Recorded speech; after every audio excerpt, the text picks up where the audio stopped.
Video circulating on social media capture the chaos that ensued during a parliament session in Maldives. Several MPs were seen trading punches and kicks after severe heckling between rival political parties. More details on this later in the news. Good evening, I am Gianna Llanes. I am Nina Richie Alago Flores. This is Mata ng Agila International. Now for the headlines. Senator Amy Marcos says that the Uniteam standard bearers are good despite internal cracks within the party. Philippine senators are determined to probe the People's Initiative issue despite Congress's calls for a ceasefire. European leaders convene in Brussels to resolve Hungary's halting of a Ukraine aid package. Tempers flare in the U.S. Senate Judiciary Committee as they discuss the effects of social media on youth safety. And Filipina tennis ace Alex Agila reaches another career high in the Women's Tennis Association.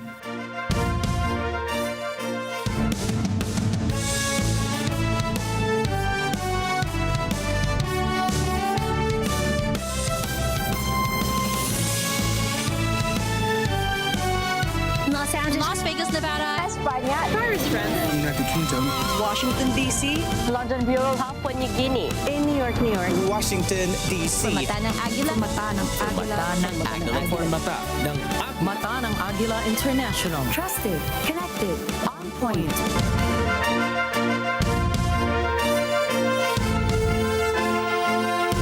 Vice President Sara Duterte reaffirmed her dedication to collaborating with President Ferdinand Marcos Jr., expressing gratitude for his ongoing trust and confidence. Well, it's exactly the same because she hasn't said anything in of that nature, and wala naman siyang sinasabi na ganyang klase, so hindi naman nagbabago. Vice President Duterte commended President Marcos for his respect toward her perspectives, particularly regarding people's initiatives. She specifically said respect is one of the traits that our president has been showing us. That's why we should also respect the opinions and beliefs of other people, including my family. The Vice President emphasized her reciprocal respect for his father and siblings' viewpoints, clarifying that while she may not always agree with them, she values their perspectives.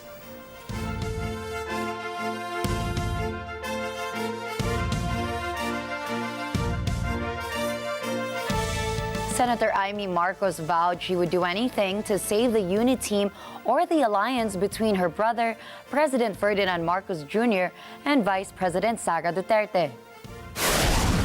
Senator Marcos's promise came after the exchange of strong statements between President Marcos and former President Rodrigo Duterte. In an interview, the senator stressed that keeping the Uniteam intact is good for the future of the Philippines. Senator Marcos revealed that she was the one who convinced Vice President Sara to be her brother's running mate for the 2022 presidential elections. She also said that she was the one who coined the term Uniteam. Senator Marcos attended the Davao rally despite the kickoff ceremony of the New Philippines campaign led by President Marcos. It was in the Davao rally where Duterte warned of possible ouster of Marcos and allegations of illegal drug use. Senator Marcos explained that she went to the Davao rally to talk to the Dutertes and try to resolve the dispute. However, a problem arose when some politicians intervened and caused pressure. Senator Marcos said she has not lost hope that the unity of the Uniteam will continue to help the people in the future. The House leadership appealed to the Senate to stop attacking the lower chamber on the issue of charter change through the People's Initiative. House Deputy Majority Leader and House Communications Head and Axis Party List Representative Erwin Tulfo said the House leadership had decided to wait for the Senate to pass resolution of both houses, or RBH number 6, that would amend the economic provisions of the Constitution through the Constituent Assembly. This decision, according to Tulfo, was agreed upon in a series of caucuses led by House Speaker Martin Romualdez. Tulfo said House is heartened that the Senate has vowed to begin discussing their version of RBH 6 that the House is ready to adopt. Tulfo said the people are already affected by the ongoing clash between the House and the Senate on the issue of the People's Initiative. The lawmaker pointed out that the House considers the People's Initiative dead after the Comelec on Bank's decision to suspend all processes in the People's Initiative. Meanwhile, Speaker Martin Romualdez said the Senate commencing hearings on RBH number 6 marks a significant step towards the much-awaited constitutional amendments. Romualdez assured that the House stands ready to collaborate with the Senate on the RBH number 6. He added that the legislative endeavor will help realize the shared common goal between both chambers of Congress, and that is to ensure that any amendments to the Constitution will serve the best interests of the Filipino people. Senate President Juan Miguel Zubiri said next week's hearing on RBH 6 will be undertaken by a subcommittee headed by Senator Sonny Angara. The National Irrigation Administration, or NIA, is closely monitoring the rice fields of Central Luzon in anticipation of a decline in production attributed to the prolonged drought this year. NIA Administrator Eduardo Gilen stated that the effects of El Nino are projected to impact about 20% of rice farms nationwide, primarily due to a shortage of water for irrigation in Central Luzon. According to Pag-asa, the water levels in 8 dams across Luzon are steadily decreasing due to insufficient rainfall in their watersheds. For instance, the water level in Angat Dam currently stands at 211.21 meters, while Ipo Dam has experienced a decrease of 0.12 meters from its previous level of 98.05 meters. Several dams nationwide are also exhibiting below normal water elevations, raising concerns about the availability of water resources for agricultural purposes. The Armed Forces of the Philippines, or AFP, said North Luzon Command Team has visited Batanes to strengthen the country's territorial defense in the northernmost region. The AFP said it inspected naval detachment facilities on the islands of Mabulis and Basco, Batanes. The team used the Black Hawk helicopter for their journey. The AFP also checked on the military personnel stationed there. The resupply mission for the soldiers stationed in the areas also remain uninterrupted.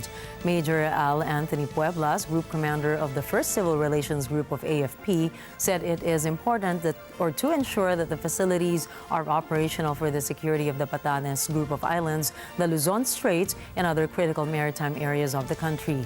The continuous presence of Filipino soldiers also deterred foreign vessels from entering the exclusive economic zone of the country in the northern region. The Philippine National Police, or PNP, has reported a notable decrease in crime incidents across the country, marking a reduction of at least 26%. According to data provided by the PNP, there were 2,301 reported cases of the 8 focused crimes from January 1st to 30th. This figure reflects a significant decline compared to the 3,223 incidents recorded during the same period in 2023, representing a decrease of 26.81%. PNP spokesperson Colonel Jean Fajardo expressed appreciation for the public's cooperation and credited it as a contributing factor to this positive trend. She emphasized that this achievement also serves as inspiration for the agency's ongoing efforts in maintaining public safety and security. The 8 focused crimes monitored by the PNP include murder, homicide, physical injury, sexual assault, theft, robbery, car theft, and motorcycle theft. The Department of National Defense, or DND, is keen on fostering collaboration with Sweden in defense technology transfer and research and development, aligning with the nation's pursuit of a self-reliant defense stance. DND spokesperson Arsenio Andolong said that Senior Undersecretary Ireneo Espino highlighted this potential partnership during the courtesy meeting with Swedish State Secretary for Foreign Affairs Jan Knutsson. He further mentioned that the discussion between the Senior Undersecretary and the State Secretary also encompassed shared security concerns affecting both the Philippines and Sweden. These issues span climate change, the ongoing conflict in Ukraine, cross-strait tensions, and the West Philippine Sea issues.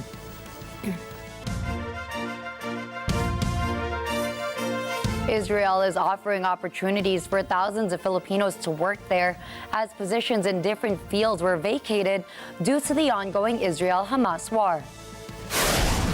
There are available opportunities in the fields of construction, agriculture, and hotel service. Caregivers are also needed.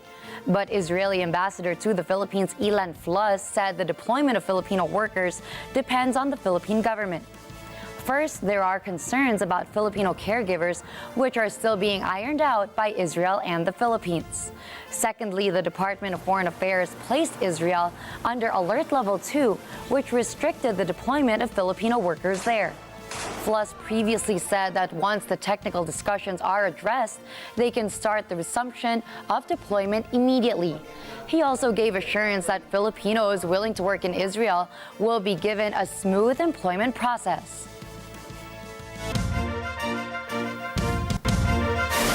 Coming up, Russia will not stop prisoner swaps with Ukraine over the last incident.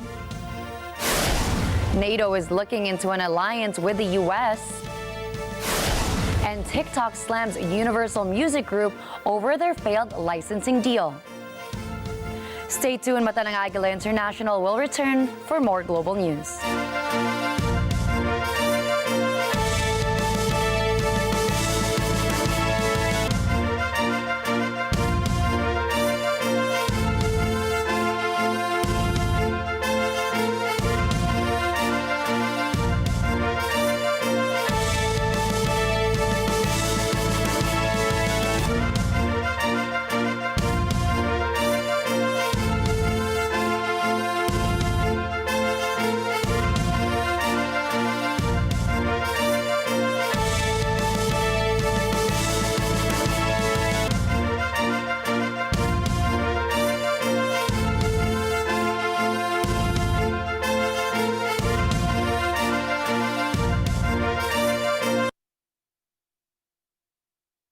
This portion is brought to you by 318 Automart. Sabi, mahalin mo yung lalaking malabo ang mata. Kasi hindi yan titingin sa iba. Ako, dadalhin ko siya sa iyo. EO Executive Optical, expert eye care, state-of-the-art facilities, affordable eyewear. He needs to see na wala nang masihigit pa sa akin. EO, love your eyes. Kaya magsama-sama sa harap ng telebisyon para manood at magsaya kasama ang buong pamilya. Please, let's welcome our Tara-Gamers na street vendors! Sarap. Ikaw, gusto mo ba? Diet nga ako eh. Mamaya na lang pagkatapos ng game. Akala ko food trip tayo eh. Kayo may papasa yung tanong na yan. Kay Ate Ruby. Ate Ruby po, sorry. Ate Ruby ulit. Grabe ka, wala kang awa. And this is the game. Agad! Level up! Let's get together. Sunday 25. Sunday 25.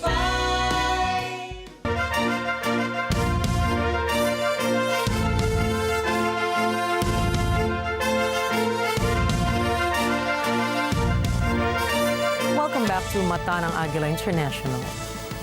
A Hong Kong court has proclaimed 4 individuals guilty of rioting in connection with the storming of the region's Legislative Council building during the pivotal moments for pro-democracy protests 4 years ago.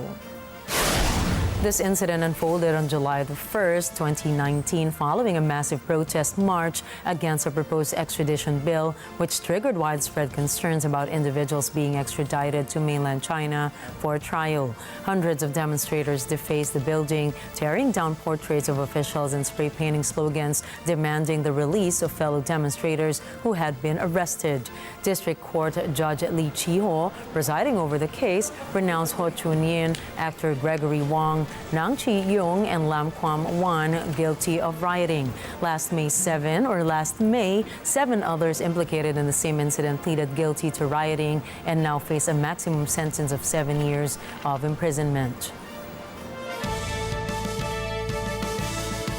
President Vladimir Putin has guaranteed that Russia will not stop prisoner swaps with Ukraine. Putin's remark came after the press asked him whether the crash of an Il-76 aircraft in Russia's Belgorod Oblast would affect prisoner swaps with Kyiv. Разные могут быть предположения. Даже не буду гадать. Но в любом случае это тоже преступление. Остановят это или нет обмены, мы не будем останавливать обмены. Нам своих ребят надо забрать. У нас соотношение людей, которые находятся в России, тех, которые наших ребят, которые находятся на Украине, не знаю сейчас. Он 1 к 10, это даже больше. У нас 1000, у них несколько десятков. Вот, сотни, может. He also confirmed that a Russian investigative committee has opened a criminal case under the terrorism article against Kyiv over the Il-76 crash.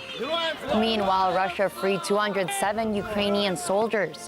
The troops were sent back to Kyiv as 195 Russian soldiers came home. The latest prisoners of war exchange between Moscow and Kyiv happened on January 31st, just a week after the Il-76 crash. European leaders are set to convene in Brussels with the aim of resolving a standoff with Hungary's Prime Minister Viktor Orban regarding financial assistance for Ukraine. Donc moi j'attends de Viktor Orban dans les prochains mois, précisément, qu'étant respecté, que ses intérêts légitimes, en même temps que ses devoirs étant pris en compte, il se comporte en Européen et qu'il ne prenne pas en otage les avancées politiques. Si les conditions qui sont objectivement posées et mesurées par la Commission ne sont pas remplies, il n'y aura pas d'ouverture des négociations. Et nous avons...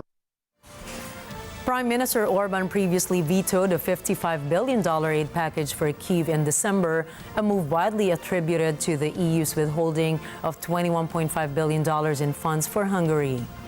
Az a dolog, hogy Magyarországot Brüsszelben megzsarolják, egy olyan tény, amit a zsarolók maguk is beismernek. Ezek a zsarolók az Európai Parlament tagjai, akik ezt el is mondják, önök pedig meg is írják, én pedig el is olvashatom, illetve a tisztelt magyar nép ezt elolvashatja. Ahol névre szólóan elmondják a képviselők, hogy ők azt szeretnék, hogy Magyarország egyetlen fillért csak kapjon, sőt, hogyha a bizottság mégiscsak odaadná azt a pénzt, ami jár Magyarországnak, akkor ők el fogják mozdítani a bizottság elnökasszonyát éppen most. The EU leaders are growing increasingly frustrated with Hungary's position as it is impeding the flow of crucial funding to Ukraine, particularly as the second anniversary of the conflict with Russia approaches. Approval of any new aid package necessitates unanimous agreement among the EU's 27 member states, effectively granting the Hungarian Prime Minister the ability to veto the bloc's efforts to bolster support for Kyiv. NATO's chief tells U.S. conservatives that an alliance with them is a good deal for the United States and will create jobs. Secretary General Jens Stoltenberg visits Washington, where he meets Republican lawmakers. This as an impasse in Congress holds up new U.S. aid to Ukraine. Glenn Cadusale reports. Speaking at the Conservative Heritage Foundation, NATO Secretary General Jens Stoltenberg makes an economic argument. He says that U.S. arms manufacturers have exported $120 billion to European allies and Canada over the past 2 years. Stoltenberg says what the U.S. produce keeps people safe, and what allies buy keeps American business strong. Thus, he says NATO is a good deal for the U.S. NATO creates a market for defense sales. Over the last 2 years, NATO allies have agreed to purchase $120 billion worth of weapons from U.S. defense companies. He says only a small fraction of U.S. annual military spending destroyed a substantial part of Russia's combat capacity. The alliance chief says supporting Ukraine is not a charity. It is an investment in security. Glenn Cadusale for Mata ng Agila International. Trusted, connected, on point. The White House says whom it holds responsible for an attack on a U.S. military base in Jordan. Anna Kui tells us more. A day after President Joe Biden said he has decided on how the U.S. will respond to a deadly bombing in Jordan, the White House announces who it believes was behind the attack. National Security Council spokesman John Kirby has this to say. We believe that the attack in Jordan was planned, resourced, and facilitated by an umbrella group called the Islamic Resistance in Iraq, which contains multiple groups, including Kataib Hezbollah. According to the Pentagon, 3 American soldiers died in the drone attack Sunday, and at least 40 were injured. Kirby repeated the administration's insistence that the U.S. will respond in a time and manner of America's choosing. One of the factions in the Islamic resistance in Iraq, grouping Kataib Hezbollah, announced on Tuesday that it was suspending attacks on U.S. troops. Kirby says you can't take what a group like Kataib Hezbollah says at face value. Anna Kui from Agila International, trusted, connected, on point.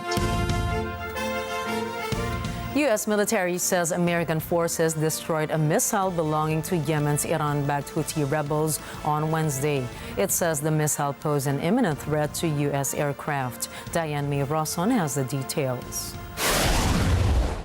In a statement, U.S. Central Command, or CENTCOM, says U.S. forces struck and destroyed a Houthi surface-to-air missile that was prepared to launch after determining that it presented an imminent threat to U.S. aircraft. National Central Council spokesperson John Kirby says if the U.S. sees a chance to keep a missile from getting launched, it will take that chance. And as for the Houthis, they can claim all they want that this is linked to Gaza. But 2/3 of the ships that they're hitting have no connection to Israel whatsoever. So it's just not true. It's a falsehood. And we're going to continue to do what we have to do to protect that shipping. And as we did just today, if we see an opportunity to prevent a missile from getting launched, we'll take it out. We'll do what we have to do. The U.S. has carried out strikes on the Houthis both unilaterally and jointly with Britain. Previous air raids, however, were focused on reducing the rebels' ability to target international shipping rather than addressing a danger to aircraft. CENTCOM does not identify the type of aircraft that were threatened or the exact location of the strike. It only says that it took place in Houthi-controlled areas of Yemen. Houthi-run Al Masirah television had earlier said U.S. and U.K. aircraft had targeted the northern city of Saada. It did not, however, identify the specific target or provide information on damage or casualties. The rebels began targeting Red Sea shipping in November. They say they are hitting Israeli-linked vessels in support of Palestinians in Gaza, ravaged by the Israel-Hamas war. U.S. and U.K. forces have responded with strikes on the Houthis. The Houthis, in return, since declared American and British interests to be legitimate targets as well. Diane May Rosson for Matanang Agila International, trusted, connected, on point. United Nations Secretary General Antonio Guterres calls his organization's Palestinian Refugee Agency the backbone of Gaza aid. This after several countries suspended funding over Israelis' claims that 12 UNRWA staffers had participated in Hamas's October 7 attacks. Shenka Dusale has the details. Speaking before a United Nations Committee on Palestinian Rights, Chief Antonio Guterres says he met with UNRWA donors to listen to their concerns and to outline the steps UN is taking to address them. Guterres underscores the importance of the agency and encourages that its work continues. I underscored the importance of keeping UNRWA's vital work going to meet the dire needs of civilians in Gaza and to ensure its continuity of services to Palestine refugees in the occupied West Bank, Jordan, Lebanon, and Syria. UNRWA is the backbone of all humanitarian response in Gaza. I appeal to all member states to guarantee the continuity of UNRWA's life-saving work. In a joint statement, heads of UN agencies say that withholding UNRWA funding is perilous and would result in the collapse of the humanitarian system in Gaza. The dispute intensified Tuesday after Israel accused UNRWA of allowing Hamas to use agency infrastructure in Gaza for military activity. UNRWA says it has acted promptly over allegations by Israel that 12 of its staff were involved in the Hamas attacks. Washington, Britain, Germany, and Japan are among countries to have suspended payments in light of the disclosures. Shen Karusali from Matanang Agila International, trusted, connected, on point.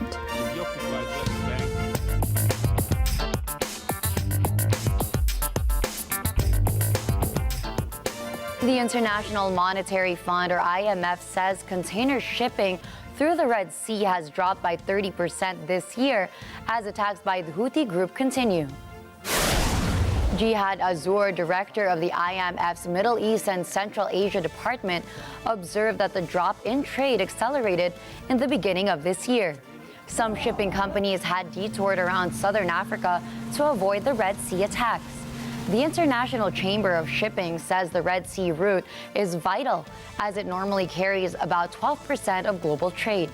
But a Pentagon report stated that the Houthis have launched more than 30 attacks on commercial shipping and naval vessels since November 19.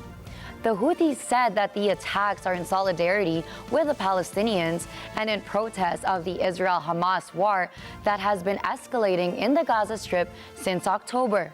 Azur averred the level of uncertainty in the Red Sea is extremely high, adding that the developments will determine the shift in trade patterns in terms of volume, but also in terms of sustainability.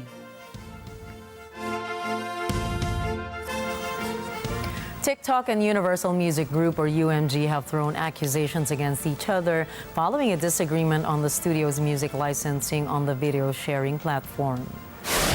Users of the popular video sharing app will no longer have music from artists including Taylor Swift, Billie Eilish, Bad Bunny, SZA, BTS, and many more since UMG has pulled their artists from TikTok's extensive catalog. In a fiery open letter to its artists, Universal said it would not be renewing a contract to license its content to TikTok, accusing the platform of being a bully and of intimidation in negotiations to pay for the use of music on its platform, saying that TikTok's management was unwilling to strike a deal that would give artists anything close to a market rate for their music.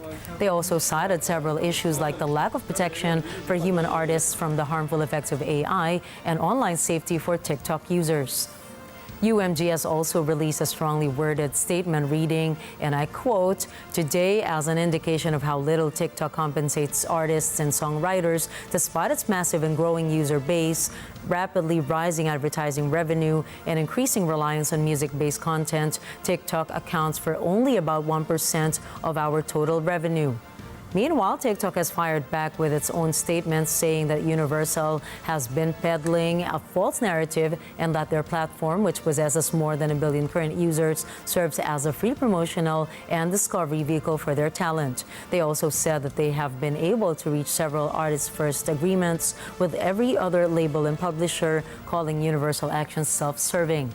Tens of millions of videos using music tracks from artists under UMG will be muted starting today. Coming up, wildfires force residents to evacuate South African towns.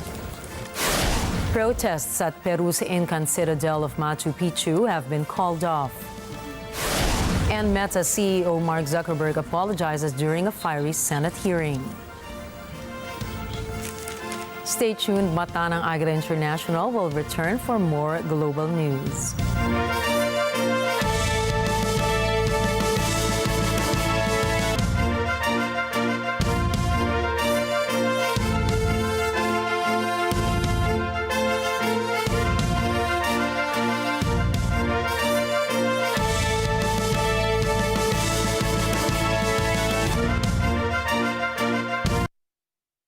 This portion is brought to you by Robic Builders.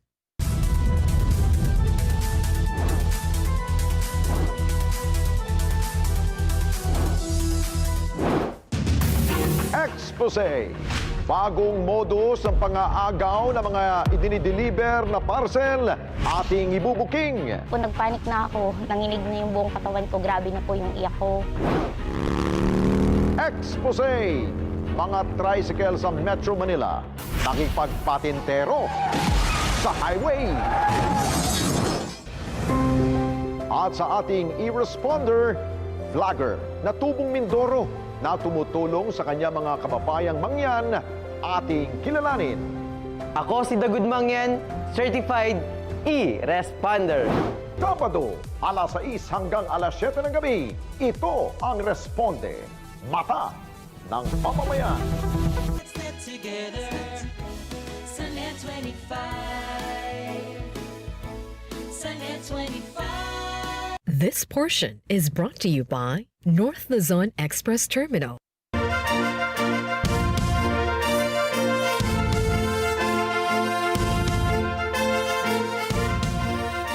Thousands of Filipinos are affected by the record-breaking snow in Alaska. The National Weather Service, or NWS, says over 100 inches of snow have blanketed a large part of Anchorage, where many Filipinos reside. The NWS warned residents in Alaska of intense cold as more snowfall will come in the coming days. Records from the United States Census Bureau show that there are around 200 Filipino teachers teaching in Alaska. The same record also shows that more than 25,000 Filipinos and Filipino Americans reside in Alaska. Authorities ordered a full evacuation of small coastal towns near Cape Town in South Africa as wildfires went out of control for a second day. Residents were moved to a nearby town while firefighters battled to get remaining fires under control. The hot, dry weather and strong coastal winds fueled the first fires, but as many as 6 wildfires broke out in the area and continued to sweep the area. Reports said a small number of homes had been gutted. Though no injuries were reported, authorities still issued a code red, meaning the fires presented a serious and immediate danger to people and property. The government said around 95% of a nearby nature reserve had also burned. Cuba's government delays a planned 500% surge in the fuel price after a cybersecurity incident. The communist island's cash-strapped government announces the 5-fold increase with effect from February 1 as part of a series of measures seeking to cut its budget deficit. Economy Ministry official Mildred Ganadillo says there had been a cybersecurity incident whose origin has been identified as a virus from abroad. She did not give a new date for the planned increase. The government says the cost of a liter of regular gasoline is to rise from 25 pesos or 20 US cents to 132 pesos, while the price of premium gasoline will jump from 30 to 156 pesos. Cuban drivers are waiting in long lines to fill their tanks before the measure is implemented. Authorities also order that tourists pay for fuel in foreign currency. The price of electricity is to increase 25% on March 1. The government subsidizes almost all of the basic services and goods consumed by Cubans.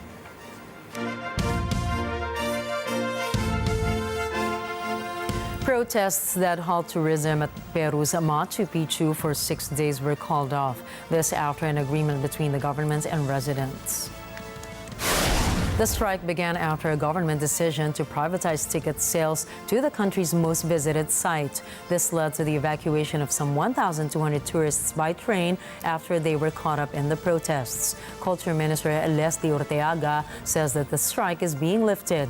He adds that the deal to hand over ticket sales to a private company has been canceled. The new ticketing system is built by the Culture Ministry as a means to control visitor flow at the popular historic site. Last September, Peru temporarily closed 3 sectors of Machu Picchu due to the impact of the heavy volume of visitors. Machu Picchu is considered a marvel of architecture and engineering. It was declared a UNESCO World Heritage Site in 1983. Tourism is key to Peru's economy, with the country attracting about 4.5 million visitors per year prior to the coronavirus pandemic in 2020. The number of daily access tickets to the Citadel increased to 4,500 per day starting this month from an earlier maximum of 3,800. Violent clashes erupted inside the Maldivian parliament, plunging it into chaos as government and opposition members of parliament, or MPs, clashed over the approval of new ministers. Footage captured from within the parliament showed MPs engaging in a physical altercation, with an MP sustaining head injuries when two MPs fell near the chamber. In recent months, President Muizu's anti-India and pro-China stance has intensified the conflict between the ruling party and the opposition party. The confrontation finally erupted when the opposition Maldivian Democratic Party decided to withhold approval for 4 members of President Mohamed Muizu's cabinet prior to a scheduled vote. In response, members of the ruling People's National Congress and Progressive Party of Maldives staged a protest, disrupting the parliamentary session. Protesters emphasized that rejecting the ministers appointed by President Muizu could impede progress and urged for the resignation of the Speaker of Parliament. In the United States, authorities warn Americans to stop pointing laser at planes. Pilots reported a record number of laser pointing incidents in 2023. Elise Danielle tells us more. The Federal Aviation Administration, or FAA, says that the latest figure of 13,304 laser strikes on airplanes is a 41% increase over the year before. This, by far, is the highest number since data collection began. FAA warns that this poses a major safety threat to pilots, passengers, and those on the ground. FAA Administrator Michael Whittaker warns that a laser strike can temporarily blind a pilot or cause severe eye injury. He says the FAA takes this threat very seriously. If you have a laser, please use it responsibly and never point it at an aircraft. We encourage you to report laser strikes to the FAA via our website or to your local law enforcement agency. Offenders can face FAA fines up to $11,000 per violation or $30,800 for multiple infractions. This in addition to criminal penalties from federal, state, and local law enforcement. Most laser strikes aimed at cockpits happen at night during takeoffs and landings. Authorities attribute the sharp increase to a greater abundance of devices available online at lower price points and higher power capacities, as well as advent of green lasers, which are more easily visible. In all, pilots have reported 313 eye injuries since the FAA began recording data on laser strikes in 2010. Elise Danielle for Montana Agila International, trusted, connected, on point.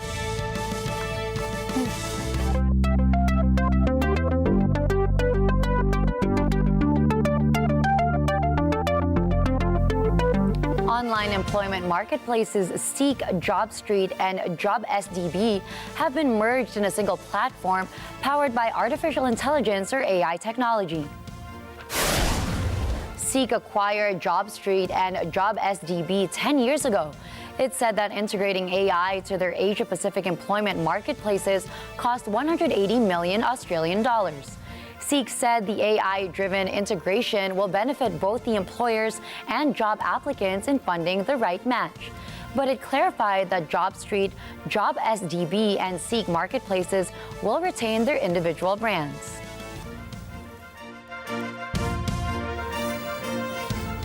Meta CEO Mark Zuckerberg and the chief executive of TikTok, X, Discord, and Snap are grilled by the U.S. Senate Judiciary Committee over the dangers that children and teens face on social media platforms. Bruce Balmayo has more. Tech chiefs Mark Zuckerberg of Meta, Linda Yaccarino of X, Shou Zichu of TikTok, Evan Spiegel of Snap, and Jason Citron of Discord were convened by the U.S. Senate Judiciary Committee in Washington Wednesday. They testified about the effects of social media in a session titled Big Tech and the Online Child Sexual Exploitation Crisis. Senator Amy Klobuchar, Democrat of Minnesota, compares the action lawmakers took against the dangers posed by faulty planes to inaction when it comes to dangers posed by social media. She says she wants it done. When a Boeing plane lost a door in mid-flight several weeks ago, nobody questioned the decision to ground a fleet of over 700 planes. So why aren't we taking this same type of decisive action on the danger of these platforms when we know these kids are dying.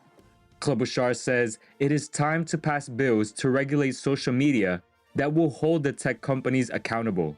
Senator Lindsey Graham, Republic of South Carolina, says there is not one law that can punish the tech companies. Graham calls for that to stop. And if you support it, because there's been so much talk at these hearings and popcorn throwing and the like, and I just want to get this stuff done. I'm so tired of this. It's been 28 years, since the internet. We haven't passed any of these bills because everyone's double talk. It's time to actually pass them. And the reason they haven't passed is because of the power of your company. So let's be really, really clear about that. So what you say matters. Your words matter. Meanwhile, during the hearing, Senator Josh Hawley, Republican of Missouri, accuses Zuckerberg that despite knowing full well that their platform is a disaster for teenagers, he keeps doing what he's doing. For years, you've been coming in public and testifying under oath that there's absolutely no link. Your product is wonderful. The science is nascent, full speed ahead, while internally, you know full well your product is a disaster for teenagers. Senator, and yet that's you not keep true. right on doing what you're doing. Right? That's not true. That's not. Hawley asked Zuckerberg if he had apologized to the families of victims impacted by child sexual exploitation on his platforms. He then invites Zuckerberg to stand up. Zuckerberg does before addressing the families. Bruce Baumeo for Mata ng Agila International, trusted, connected, on point. Coming right up, South Korea simplifies its visa requirements for Filipinos. Agila rises in the women's tennis rankings. And a tweet by Elmo causes outrage on the internet. Catch more news in sports and entertainment when we return.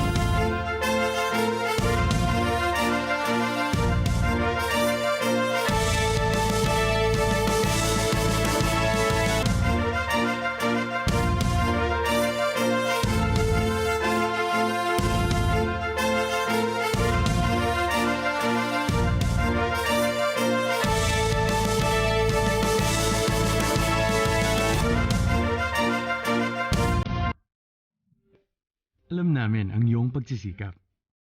Dama namin ang iyong mga sakripisyo. Kita namin ang pagharap mo sa bawat pagsubok. Kaya sa kabila ng mga hamon ng buhay, nandito kami para umalalay. Kasi katulad mo, gusto rin namin ang magandang bukas para sa kanya. Hatid namin ang dekalidad na edukasyon at makabagong pasilidad sa abot kayang halaga. Kaya huwag ka na mangamba. Sasamahan ka namin tuparin ang mga pangarap niya.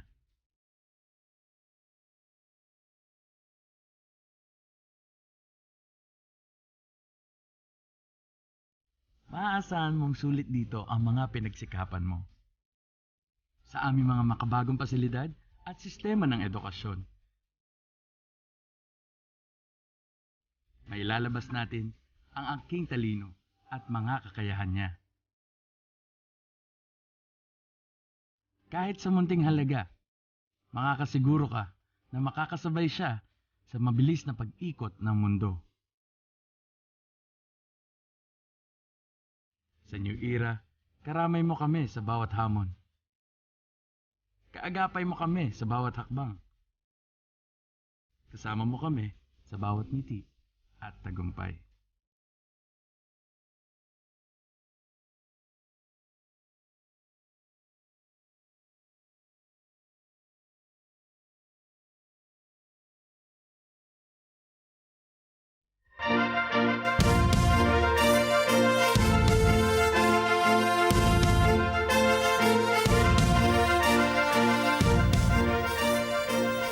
U.S. officials have reported a gruesome incident wherein a man decapitated his father and subsequently posted a video online showcasing the severed head. The disturbing video had circulated on YouTube for 4 hours, amassing over 5,000 views before being removed. Authorities were alerted to the situation after the victim's wife contacted emergency dispatchers in Middletown Township. Upon arrival, police discovered that the perpetrator, Justin Moan, had already fled the scene in his father's vehicle. He traveled over 160 kilometers after leaving the home and unlawfully entered a Pennsylvania National Guard base while armed with a gun. Moan has since been detained without bond and faces charges, including murder, abuse of a corpse, and other related offenses. Research released on Tuesday indicates that phosphate pollution has affected over 80% of England's rivers. This finding is likely to increase pressure on British water corporations about their wastewater releases. From the UK, Sarah Alcantara reports. More than 80% of rivers in England have been polluted by phosphates, according to a study published Tuesday that's likely to focus more criticism on British water companies for their wastewater discharges. The first annual report from the Water Quality Monitoring Network Angling Trust said there was an urgent need for action over waterway pollution. It is said that of the 163 rivers where regular samples were recorded, 83% failed to meet the phosphate standard for good ecological status in at least one sample. Listed are the mapped catchments that were found to have the highest phosphate site averages: the Medway, Swale, Ure, Need, Upper Ouse, Severn Middle Worcestershire, Loddon and tributaries, Way and tributaries, Warwickshire, Ribble, Hampshire Avon, and Upper and Bedford Ouse. Phosphates in rivers mostly come from discharges from wastewater treatment plants and from its use on agricultural land. Excessive phosphates can deplete oxygen levels in waterway by encouraging explosive growth of algae and other aquatic plants. Much of the report was carried out by volunteers taking water samples across the country, with 240 fishing clubs monitoring water quality. UK companies have been criticized for a number of years for wastewater discharges into rivers and the sea due to a lack of investment in sewage networks, many of which dated from the 19th century. Improvements would cost billions, but the firms have accumulated more than £60 billion or $75 billion in debt since they were privatized in 1989 under Prime Minister Margaret Thatcher. I am Sarah Alcantara, London Bureau for Mata ng Agila International, trusted, connected, on point. Filipinos love South Korea, K-pop, and K-drama.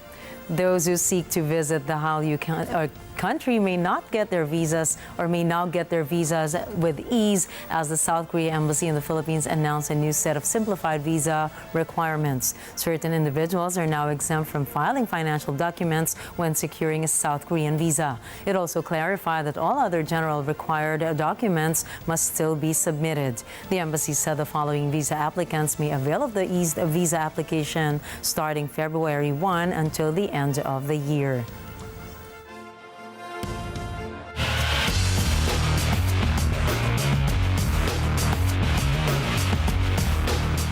Filipino tennis phenom Alex Agila has reached a career high in the Women's Tennis Association, or WTA.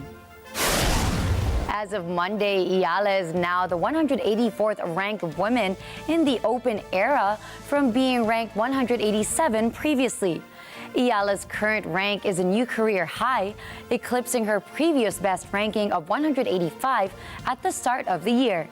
This new high in her world rankings came after she and Latvian Darya Samanistaya clinched the title at the women's doubles of the International Tennis Federation NEC Deccan Women's Tennis Tournament over the weekend. Agila's partner at the 19th Asian Games, Nino Alcantara, won the men's doubles tournament in India with Indonesian partner Christopher Ronca, after beating Russian Bogdan Bobrov and Indian Adil Kalyanpur in 2 sets. Agila is still in India preparing for her next International Tennis Federation singles tournament in indoor, this time as the tournament's 3rd seed.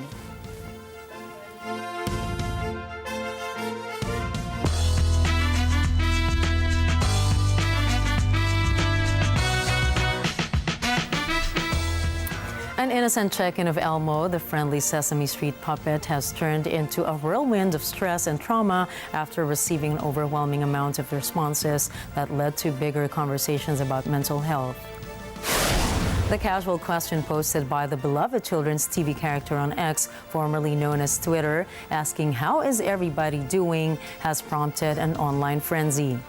As of now, the tweet has already garnered almost 200 million views, with replies and quotes from users that range from grim to humorous responses. However, the internet's collective breakdown eventually turned into a heartwarming discourse about the importance of mental health and checking in with friends. U.S. President Joe Biden also weighed in on his tweet, saying that we have to be there for each other, offer our help to a neighbor in need, and above all else, ask for help when we need it. Elmo has responded to the outpour, saying he's glad he asked, while using the hashtag emotional well-being. Other Sesame Street characters such as Cookie Monster, Bert, and even Oscar the Grouch also chimed in to offer their support, including a link to mental health resources on their official account. Well, as somebody who grew up watching Sesame Street, Same. I absolutely love Elmo checking in, but I also love the beginning of a discussion again on mental health. I feel like during the pandemic, it was something talked about, and then as things just went back to normal, people stopped checking in on one another. And it's such a relevant issue now that it is something that you cannot just turn your back on. Yes. And I think it's also interesting that a lot of people felt comfortable enough to open up on social media, which is a double-edged sword. It also is unfortunate thinking that their comfort in opening up is on social media. You wonder, do these people have family and friends who they can open up to? Or sometimes we tend to put on a facade as well with people who we see face to face. And it's just amazing and amusing that on social media, any remark, no matter how innocent or innocuous, can be turned into something that is so full of different interpretations. Yes. And it's nice that it actually opened up, minds that want to express different things, such as the aspect of mental health. And it's also so fun that, Elmo's friends responded to it as well. And President Joe Biden as well. With all the negativity right now on social media, it is so nice to finally have a positive conversation ongoing. Now, I think the next question to this is, a lot of people did open up. So at what point do people who have influence on social media, can they use their platforms to help these people out? And at what point is it dependent on the actual user to get that help? And I think it might also be good to look into the original intention of these things being animated into life. Yes. I think the reason that Elmo, along with other Sesame Street characters, brought to life in the form of, tweets is actually to, encourage people and to make them feel not alone, to make them feel like there is someone out there who cares. I think if there is something that we can conclude from this, something as simple as asking someone, how are you, can really make a huge impact. Exactly. I think Elmo just set a good example, and we ought to follow in his footsteps. And to send you off today, here's a quote from American author and motivational speaker Jack Canfield. Everything you want is on the other side of fear.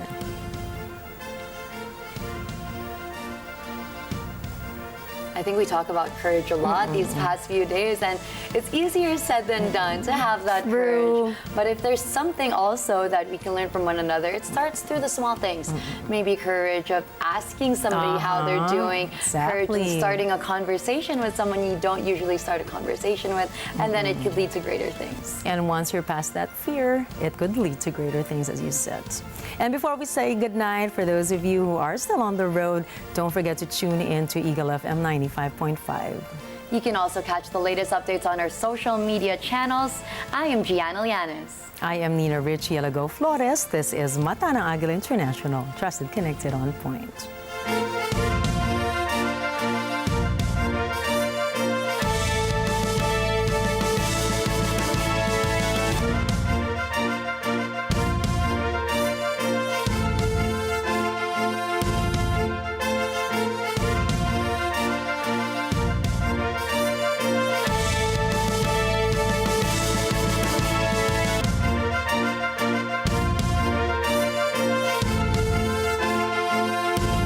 Thank you for choosing Mata ng